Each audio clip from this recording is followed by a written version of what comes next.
¿Cómo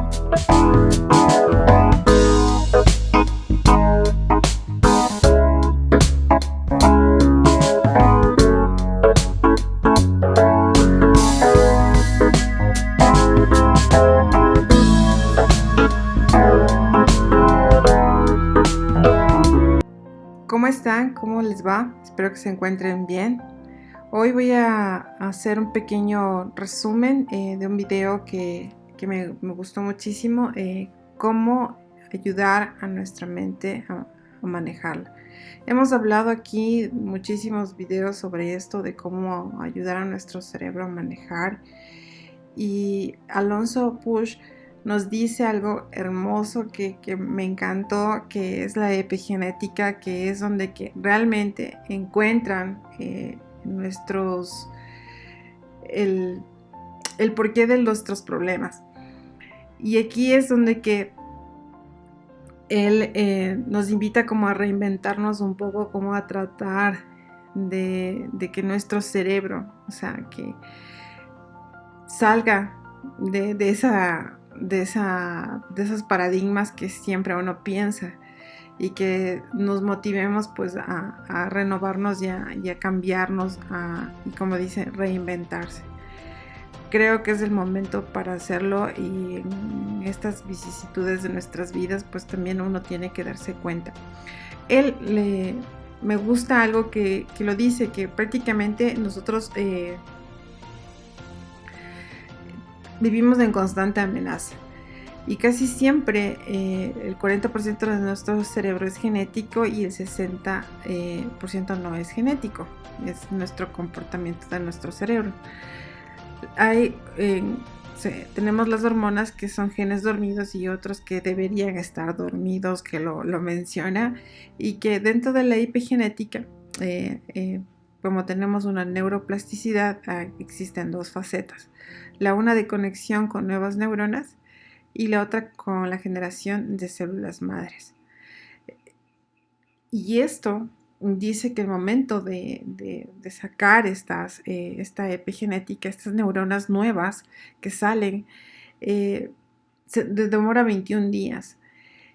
Y esos 21 días para crearse nuevas neuronas en nuestro cerebro, y como estamos con este constante grillo en nuestra cabeza, es por eso que sigue con esos mismos pensamientos, y es por eso que dice: no, detente, tú tienes la oportunidad de reinvertirte, de recambiar la historia. Y es lo que casi todo el mundo dice eso. O sea, estamos hablando de neuroemociones, de bioneuroemoción, de cómo nosotros tenemos el poder tan grande, sino que no nos damos cuenta de la magnitud de nuestro poder, de nuestra mente, de cambiar las cosas y cambiar la percepción totalmente. Es por eso que les dejo este audio, es por eso que les invito a escuchar a Alonso Puig, para que se den cuenta de cómo nuestro cerebro, especialmente el hipotálamo, que decía Freud, es la bestia, ¿no? Donde está ahí es donde está la ira, el enojo, y desconectarnos de la amígdala y desconectarnos del hipotálamo. Eso es lo que tenemos que ayudarnos y ayudar a nuestro cerebro a que sea más y que tenga una buena, reinventarnos de nosotros mismos y darnos cuenta de lo que estamos causando con nuestros propios errores. Les dejo aquí, espero que les guste muchísimo este audio, pues bendiciones a todos, y es el compromiso de cada uno de nosotros a seguir reinventándonos y a seguir conociendo. Y no te olvides que si deseas suscribirte a mi canal, no te olvides, y aparte de eso, si deseas terapias, pues aquí estamos. Un abrazo y bendiciones. De cómo yo evalúe en ese momento lo que está pasando. Vamos a ver. Hay hechos que son objetivos. Es decir, si a mí se me cae la botella aquí, todo el mundo lo ve y se decir: a mí se ha quedado la botella. Pero hay hechos que hay un elemento que es subjetivo. Se cae la botella y yo mismo me digo: qué torpe soy. Eso es lo que genera todo el daño. Entonces, muchas veces, cuando somos hipersensibles a comentarios de los demás y nos enfadamos, es porque previamente nuestro diálogo interior nos ha estado poniendo la cabeza como una jaula de grillos. Lo que pasa es que, como actúa a nivel inconsciente, nosotros no podemos... Exacto, y surge en ese momento. Exacto, no lo podemos oír, sí lo podemos sentir. Y hay que escribir entonces, todo el tiempo. Es importantísimo, es decir, es sencillo. Y aquí la prueba del algodón, como decimos en España, la prueba de eso es que, es que se pruebe. Que Ahora, se prueben. Que se pruebe. Y empiezas A ver si el doctor es un vendehumo o no. Exacto, Que lo exacto. haga. Ahora, hay que hacerlo dándole una oportunidad al ejercicio. Okay. Es decir, hay que hacerlo en serio. No, escribo 3 garabatos, esto no funciona. Okay. No, porque hay que tener en cuenta que la venganza, y voy a decirlo en sentido metafórico, es muy dulce. Okay. Ya es muy atractivo decir, este se va a enterar. Bueno, que sepamos que cuando alguien nos hace una faena en el coche, y tenemos toda razón para enfadarnos, a quien le sube la tensión arterial es a mí. Al que se le altera el sistema inmunológico es a mí. Es decir, es una forma, no digo de egoísmo, sino de sano cuidado de uno mismo. Se trata de conocerse para comprenderse y comprenderse para superarse. Vamos a ver. Hay veces en la vida en las que a nivel personal o profesional, con pequeños cambios vamos tirando. Eso no es reinventarse. Okay. Pero hay veces que a nivel profesional o personal tenemos que hacer cambios radicales, transformaciones profundas. Y en ese momento necesitamos aflorar de nuestro interior talentos, capacidades que no sabemos que tenemos y que son esenciales para dar ese paso. Y la pregunta es, ¿realmente el cerebro puede cambiar? Hoy sabemos que el cerebro es plástico. Entonces, la neuroplasticidad tiene dos componentes. Tiene dos facetas. Uno, la conexión de nuevas neuronas y otro, la generación de nuevas neuronas a partir de células madre. Nosotros podemos generar entre 500 y 1000 neuronas a partir de células madre al día. ¿Qué quiere decir? Quiere decir que cuando nosotros estamos buscando el lado positivo de la vida, sin negar que hay un lado muy duro, muy doloroso y muy desfavorable, estamos cambiando la estructura física del proceso. Entonces, ten en cuenta que las células madre tienen que viajar 1 milímetro hasta el hipocampo, y ahí en 21 días se han convertido en nuevas neuronas. Estas nuevas neuronas de la memoria y el aprendizaje reestructuran toda nuestra personalidad, porque tienen conexiones a la corteza cerebral. ¿Qué quiere decir? Que en el fondo estamos reinventando nuestro cerebro. Y va pasando el tiempo. Y si nos mantenemos, si seguimos con nuestras caídas, con nuestras desesperanzas, diciendo, esto es una tontería, pero volviéndolo a tomar, llega un momento en el que el cerebro realmente, físicamente cambia, y de manera natural empiezas a ver con especial facilidad aquello de la vida que sí está bien. Con lo cual, tu forma de relacionarte con la vida es radicalmente distinta, porque te relacionas con más ilusión, con más alegría. ¿Niegas el problema? No, pero das más peso a la oportunidad. Cuando tiene una bronca o tiene algo guardado, no se lo puede sacar de encima, cuando insulta al aire, cuando le pega una trompada a una pared, cuando grita, digamos, cuando eso se lo saca de encima. Mira, eso es verdad. La sensación que una persona tiene en esos momentos es de liberación. Lo que se ha visto es que cuando se utiliza con frecuencia ese canal, el tejido cerebral dedicado a la expresión violenta de las cosas aumenta. ¿Qué quiere decir? Quiere decir que hay un camino, y completamente de acuerdo con lo que habéis dicho, esto no es sencillo. Quien pretenda decir que esto eso es humo puro, eso es engaño y eso es tomar el pelo a la inteligencia de las personas.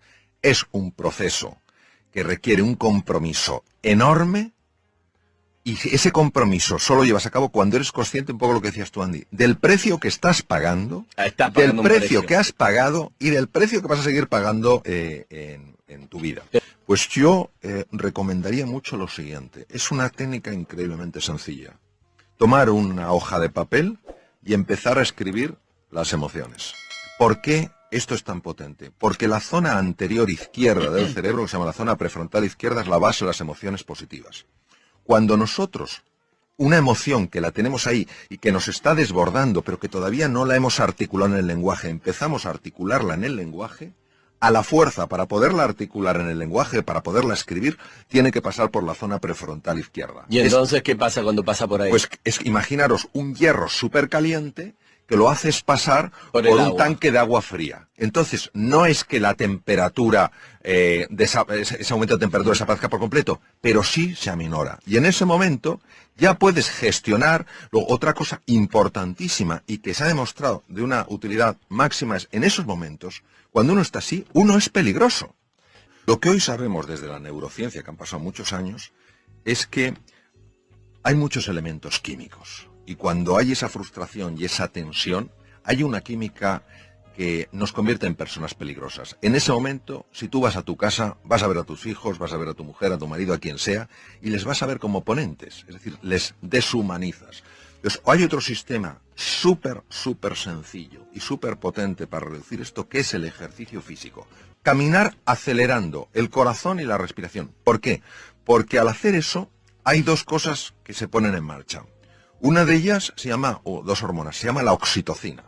Y el otro es la beta-endorfina. Ambas hormonas tienen la capacidad de desconectar un núcleo cerebral que se llama la amígdala. La amígdala y el hipotálamo son las bases de las reacciones de ira. Por eso, si un día alguien sale del trabajo y está porque le han hecho la faena, le han maltratado, esos momentos que todos podemos experimentar en nuestra vida, mi propuesta para la evaluación de los oyentes es que no vaya directamente a su casa. Porque va a contaminar con porque lo va a esa ira contaminar todo.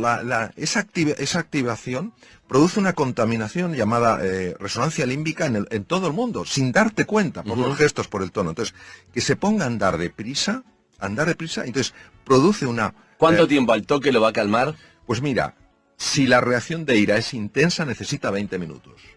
Si Caminando es menos intensa, rápido. caminando rápido. Entonces, esa aceleración hace que la hormona, la oxitocina, empieza a desconectar la amígdala deja de interactuar con el hipotálamo, que es donde está donde ponía Freud, precisamente el id, la parte más bestia del ser humano, la ponía el hipotálamo, que el hipotálamo tiene tamaño guisante, pero manda lo que no se sabe. Entonces, la amígdala desconecta el hipotálamo porque a su vez ha sido desconectada por la oxitocina. Nosotros vivimos en espacios de la realidad, es decir, lo que vemos es solo una parte de lo que es. No cabe duda que la vida tiene partes feas y partes muy duras. Y negarlas es negar la realidad. Lo único es que junto a esa parte de la realidad que no nos gusta, podemos también buscar esa parte de la realidad que existe. Es decir, esto no hay, esto no funciona. Bueno, ¿cómo podría hacer que funcionara? Ten en cuenta que donde nosotros llevemos la atención van nuestras emociones y se hace más real para nosotros. Es decir, si solo estamos enfocados en el aspecto negativo de las cosas, llega un momento, literalmente, en el que aunque haya algo positivo y valioso, no lo podremos ver. Es imposible verlo. La percepción es una construcción cerebral. Y antes os he estado escuchando que habláis de la mentalidad positiva. Sí. Hay personas que viven en un mundo de oportunidad. No niegan la realidad de los problemas. Tampoco niegan la posibilidad de las oportunidades. Y hay personas que viven constantemente en un mundo de amenaza. Viven en el mismo espacio físico, pero no viven en el mismo espacio mental. Si yo creo que hay oportunidades, encontraré una dificultad, tendré que lidiar con esa dificultad, pero yo no me concentraré, no llevaré toda mi atención al problema, sino también a la búsqueda de la solución, con lo cual es mucho más probable que la encuentre. Pero eso no es genético, no tiene que ver con la personalidad. Es decir, soy una persona, hay personas que es como... Mira, Andy, fundamentalmente podemos decir así, podemos dar los siguientes datos. El 40% es genético y el 60% es no genético. Ahora bien, dicho esto, tenemos que añadir un nuevo elemento. ¿Quién hubiera pensado hace unos años, en la Universidad de Harvard, por ejemplo, no se podía hablar de esto porque parecía que era algo esotérico? ¿Quién hubiera dicho hace unos años que los estados emocionales de la persona podían afectar al material genético? Hoy hay una ciencia de peso sólida, más que reconocida, llamada epigenética, que demuestra que los estados emocionales de las personas movilizan ciertas hormonas, moléculas de la emoción, que interactúan con la membrana de la célula, tienen acceso al material genético y hacen que unos genes se queden dormidos y otros genes despierten. Imaginaros el impacto de esto, es decir, hay algunos genes que es fabuloso que despierten, genes relacionados con neurotransmisores asociados a la inteligencia, y hay otros que es muy interesante que sigan dormidos. ¿Qué quiere decir? Que una vez que se ha descubierto la epigenética, ya tampoco podemos decir 40 y 60, es... como decía nuestro gran filósofo José Ortega y Gasset, el ser humano no es un participio, es un gerundio. No estamos hechos del todo, sino que nos vamos haciendo. Lo primero que tenemos que entender es que esto es un proceso. Mi pregunta es, Mario, ¿cómo encontramos aquello que llaman el Dharma, ¿no? Nuestro propósito en la vida, que es lo que nos hace saltar de la cama por las mañanas? Yo te diría que ese gift, ese don, Ajá. da pistas. Es decir, al menos en lo que ha sido mi vida, no es algo que aparezca con trompetas, clarinetes y tambores y de repente digas, esto es lo mío. Mira, yo te voy a contar muy brevemente dónde verdaderamente entiendo que está mi don. Mi don está en mi capacidad de comunicar. Entonces, yo jamás le di ninguna importancia a mi capacidad de comunicar. Pero ya me llamaba la atención que cuando era pequeño y contaba un cuento, pues la gente se quedaba realmente absorta. Cuando yo a mis hijos, siendo pequeños, les contaba cuentos, no solo se quedan absortos, sino que querían grabarme y empezaron a grabarme los cuentos y yo no lo entendía porque me parecía que aquellos cuentos que me inventaba no eran interesantes para una grabación. Cuando yo hablaba con mis enfermos, antes de que entraran a quirófano o cuando hablaba con las familias, observaba que se producía en ellos una sensación de calma realmente notable. Ajá. Pero para mí eso era normal porque no me costaba, o sea, Claro. era algo totalmente natural y si no lo hubiera hecho me hubiera sentido raro. ¿Quién me iba a decir a mí años después que eso se convertiría pues en mi forma actual, digamos, por describirlo de una manera, mi forma actual de vida, que sería a través de la comunicación, donde tendría mi mayor capacidad de influencia? ¿Qué ocurre? Que hay muchas personas que tienen un talento, que tienen un don, Sí. pero como les es tan natural y estamos acostumbrados a valorar solo aquello que cuesta un montón de esfuerzo, que hay que Vaya. pelear a lo bestia, que hay que tal cual, no acaban de valorar eso. Entonces no creen que eso tenga suficiente interés. Entonces yo me acuerdo que cuando tenía cierto tiempo libre, tanto en mis estudios de medicina como en el ejercicio de mi profesión, Sí. siempre me dedicaba a leer cosas de superación personal, siempre me dedicaba a leer cosas que tenían que ver con la relación mente-cuerpo. Por eso era como una parte que yo integraba de forma, pues me parecía bastante normal en el campo de la medicina, y sin embargo era una cosa que estaba buscando su propio espacio para en un momento determinado llevarme a otro nivel, ¿no? Entonces yo diría eso. En primer lugar, creo que hay que entender que toda persona tiene un don para algo y que ese don, cuando tú lo tienes, no sabes que es un don, pero los demás ven que es un don. Y que precisamente porque es natural en ti, porque fluye, no sueles darle importancia. Cuando yo hablo de este tema con algunas personas en los programas y tal y cual, lo que les digo es estar atento a aquello que se os da de forma naturalmente bien, que es como si surgiera sin esfuerzo y que os produce además una sensación enorme de disfrute. Yo me quedaba sorprendido cuando algún compañero mío en medicina, afortunadamente han sido pocos, pues encontraban que hablar con los enfermos era algo francamente aburrido y tedioso, y para mí era algo profundamente agradable, porque yo notaba cómo ellos se tranquilizaban, cómo ellos se ilusionaban, cómo ellos iban a quirófano con otra actitud, ¿no? Entonces, eso es lo que yo creo que es realmente importante, prestar atención a eso que de manera natural se te está dando bien y que te gusta especialmente. Y también hay que entender que, que ejercitar un don no ha de buscar el que los demás te aplaudan o el que los demás te valoren. Siempre es muy agradable que te aplaudan y te valoren. Pero el tema del don, para mí la belleza del don es que te ayuda a desplegar tu potencial. Es a través de tu don, a través del ejercicio, en este caso en lo que a mí respecta, sobre todo de la comunicación, me ayuda a mejorar como persona, me ayuda a evolucionar, ¿no? Ahora, es verdad, Víctor, y así lo he vivido, Sí. que el don curiosamente es muy sutil.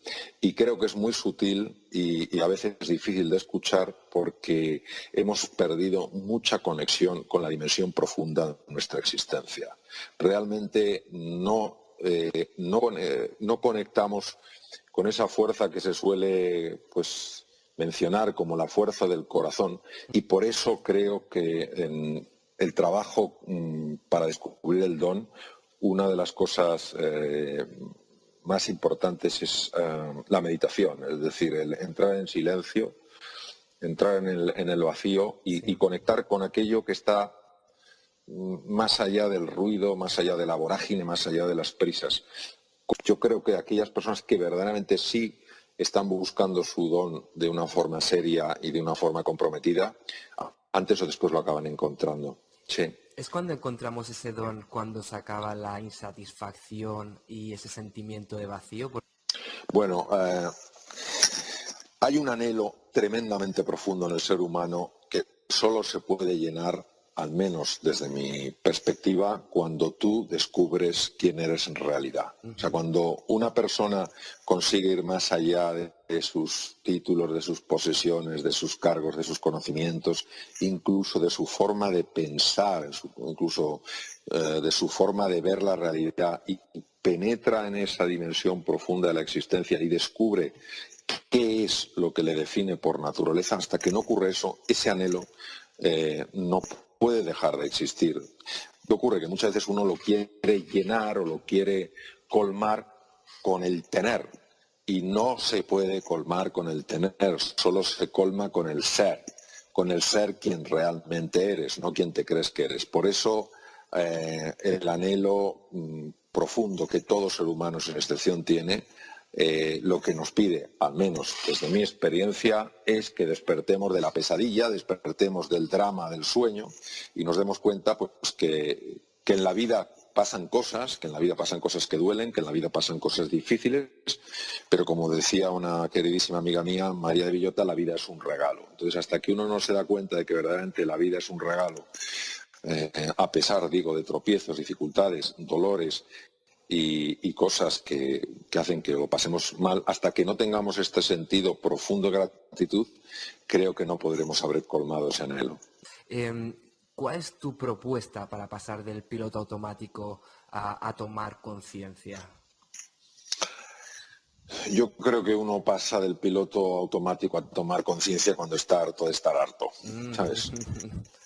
Cuando uno se da cuenta, vamos a ver, nosotros vivimos en piloto automático porque pensamos que no hay otra forma de vivir.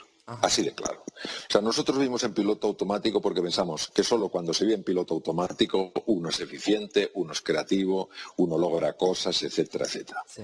Esto es como el pez. El pez no sabe que está dentro del agua hasta que le sacan de ella. Pues nosotros andamos dentro del agua pensando que no hay más mundo. Y entonces decimos, bueno, pero no hay más mundo que el mundo de las prisas, no hay más mundo que el mundo de estar en 27 cosas a la vez.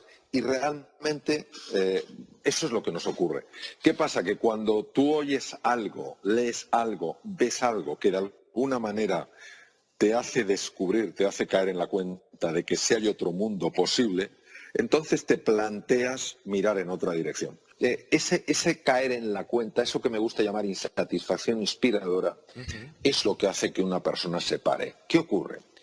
Que da mucho vértigo porque hemos cogido mucha inercia. Entonces, da mucho vértigo pararse porque uno piensa que pararse es el fin. No, ¿qué va? Hoy sabemos que la desaceleración de una persona reequilibra el sistema nervioso central, lo sabemos, está demostrado.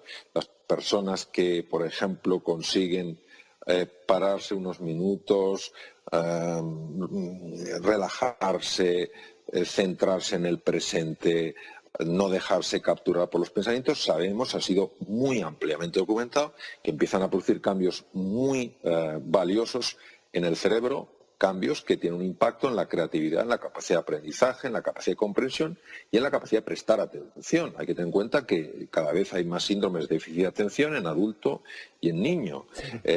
Por otra parte, se sabe que aquellas personas que consiguen hacer ese alto, no es que no produzca su mente pensamientos, es que los pensamientos ya no les atrapan, no les llevan a donde quieren llevarles, son personas que biológicamente empiezan a rejuvenecer, que empiezan a mejorar el funcionamiento de su sistema de defensa, que sus tejidos funcionan mejor, que sus células llevan a cabo mejor sus funciones. Hoy se puede medir, hoy hay tecnología para ver lo que pasa en una persona en estos estados de mayor calma, de mayor serenidad y mayor tranquilidad. ¿Qué pasa? Que es tan contraintuitivo que desacelerar es lo que te permite luego ir más deprisa, que vuelvo a decirlo, solo aquellas personas que de alguna manera se sienten inspiradas por algo que leen, por algo que escuchen, ojalá tu programa, por algo de este tipo, se paran y dicen, oye, me voy a tomar esto en serio. O aquellas personas que llega un momento en que dicen, ¿y todo esto para acabar en la cama de un hospital con un infarto a los 35 años? ¿A los 40 años? ¿Todo esto para que mis hijos no sepan quiénes son? ¿Para que no sepan quién soy? ¿Para que no tengamos un vínculo? Todo esto para eso. Entonces, en ese momento, dice uno, esto no puede seguir así. La zona de confort es una zona con un gran poder gravitacional, y para encontrar esa palanca que nos saque de ahí, yo creo que es a través de la inspiración o a través, a veces, de tocar fondo.